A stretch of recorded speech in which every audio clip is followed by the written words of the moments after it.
చాలా మంది మాట్లాడతారు, యవనస్తులు చాలా మంది ఉన్నారు. వీళ్ళు ఏమంటారు చెప్పిన, ఎవరెక్కువ నీకంటే మా అమ్మ కన్నా, నాన్న కన్నా, అన్నయ్య కన్నా, తమ్ముడు కన్నా ఎవడెక్కువట? ముస్తఫా అన్నాడు. ముస్తఫా అంటే ఫ్రెండ్. అందుకే చిన్నప్పుడు నేను కూడా పాటలు పాడాను, ముస్తఫా ముస్తఫా డోంట్ వరీ ముస్తఫా, మన ఇద్దరు ముస్తఫా. తర్వాత అర్థమవుద్ది అది ముస్తఫా కాదు, ముష్టెత్తుకునే అప్ప అని. ఎందుకో చెప్పిన, నీ దగ్గర డబ్బులుంటేనే ముస్తఫా, నీ బండిలో పెట్రోల్ ఉంటేనే ముస్తఫా. నువ్వు తేడా అయ్యావో, ఆ ముస్తఫాను నమ్మావో, నీ ముష్టెత్తుకోవడమే గుర్తెట్టుకో.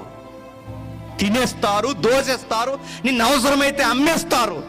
నీలో ఏదన్నా తేడా వచ్చిందో వాడెవడో కూడా మాకు తెలియదు. ముస్తఫాలు కాదయ్యి, చెప్పండి, ముష్టిగాలి.